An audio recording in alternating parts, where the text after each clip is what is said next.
How many of you can confidently say you're prepared for any emergency that might occur at your workplace? Yes, it's a tough question, isn't it? The importance of emergency preparedness at the workplace, particularly on a construction site, cannot be overstated. These environments are riddled with potential hazards, and understanding how to respond to different emergency situations can be the difference between life and death. Well, buckle up, because we're about to dive into some common emergency scenarios and their response strategies. Picture this: you're on the job site and suddenly you smell smoke. What do? Fire emergencies can be triggered by electrical faults, construction equipment, or flammable materials. If it's a small fire, grab a fire extinguisher if it's safe. If it's unmanageable, activate the fire alarm, call emergency services, and evacuate immediately. If a fire alarm sounds and you're unsure of the fire's location, don't hesitate. Evacuate immediately and assemble at the designated area. Remember, your safety and the safety of everyone on the site are paramount, so act quickly but carefully. Now, let's consider other scenarios like electrical hazards, structural collapses, and chemical spills. Electrical hazards can be caused by exposed wiring or power tool malfunctions. Disconnect power at the source if safe and report to your supervisor. Structural collapses, on the other hand, may be due to damage to load-bearing walls or heavy equipment operation. In such cases, evacuate immediately. Chemical spills could occur from storage container breaches or accidental mixing. Again, evacuate, and if trained, use spill kits. Always remember, your quick and appropriate response can prevent further damage and protect lives. But what if the emergency is a medical one, or there's a gas leak, power outage, or even an extreme weather event? For medical emergencies, call for assistance and provide first aid within your training. In case of a gas leak, evacuate immediately, avoid sparks, and alert authorities. During power outages, stop operations, use emergency lighting, and report to the utility company. For extreme weather, secure loose materials, possibly evacuate, and heed local authorities. In all these situations, your calmness, quick thinking, and smart action can make a massive difference. Let's not forget about potential intruder or hostile events. How do you respond? Now, these events can be caused by unauthorized access, criminal, or even terrorist activity. The best response is to alert site security or call the police. Do not attempt to engage with the intruder. Depending on the situation, it might be best to evacuate or hide. And remember, don't try to be a hero. Always maintain an emergency contact list, conduct regular staff training, and establish clear communication channels. Remember, your safety is the top priority, so make sure you're prepared for any emergency that might come your way. We've covered a lot today, haven't we? Let's quickly recap the key points.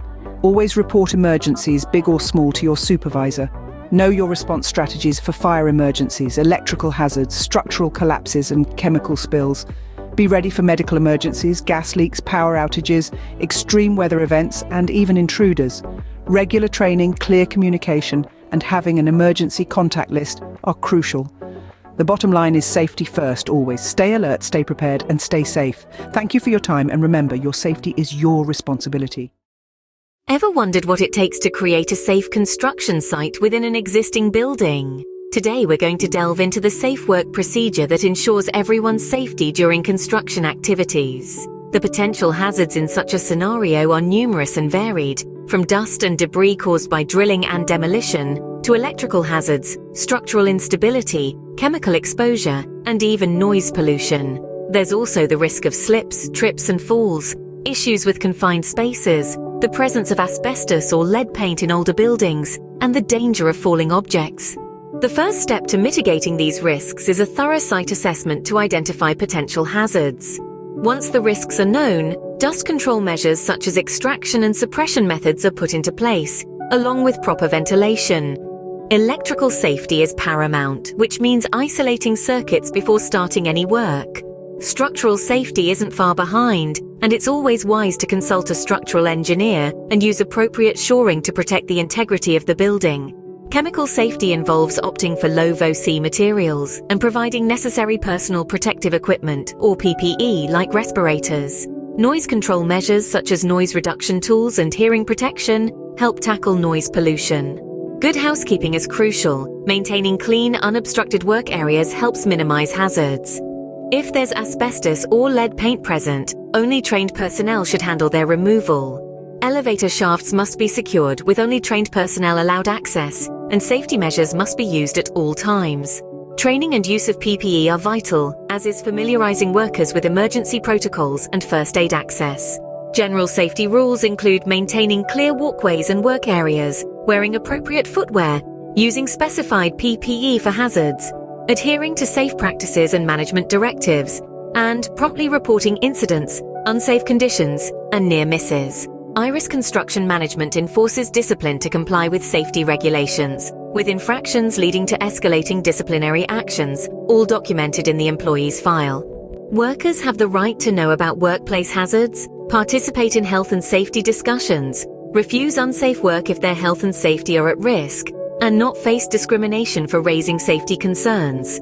They also have responsibilities, like following safety procedures, reporting any hazards or unsafe conditions, participating in provided training, and properly using and maintaining safety equipment.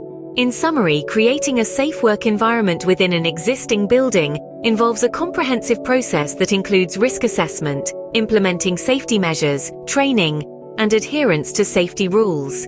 It's a shared responsibility between management and workers, where everyone's role is crucial. Remember, safety is not just a checklist, it's a mindset.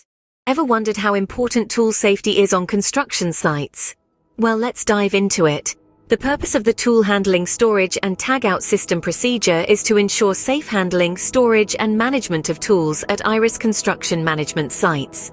This minimizes the risk of accidents and tool misuse, and it applies to all employees handling, using, storing, or responsible for tools and equipment. The first step in this procedure involves training. Each employee must be trained on the correct usage of each tool before use. Next, we have inspection. Tools must be inspected before use for any damage or wear. Any defects should be reported to the supervisor immediately. Safe use of tools is paramount. Always follow the manufacturer's guidelines for tool use and wear appropriate personal protective equipment. Accountability is key. Each tool must be signed out by the user and signed back in after use. Now, on to tool storage. Tools should be stored in designated storage areas when not in use. These storage areas must be secure and locked after hours. Tools should be kept organized and in their designated place to facilitate easy access and inventory management. Regular maintenance and cleaning should also be carried out as per manufacturer's recommendations. In the event of defective tools, a tag-out/lockout system is implemented. Any tool found to be defective or needing maintenance must be tagged with a Do Not Use tag. This tag should include the date, reason for tag-out, and the name of the person tagging the tool. The issue must be immediately reported to the supervisor and the tool removed from the work area. Only authorized personnel should remove the tag and conduct repairs. Supervisors are responsible for ensuring adherence to this procedure, and regular audits of tool handling, storage, and the tag-out system will be conducted. All employees are required to cooperate with these procedures and any related audits or inspections. Training is a crucial part of this procedure. Employees will receive initial training and periodic refreshers. Additional training will be provided for specific tools as required. Lastly, records of tool issuance, maintenance, and tag-out activities should be kept and made accessible for review by management and safety officers. So there you have it. A step-by-step guide to the tool handling, storage, and tag-out system procedure. Remember, safety first.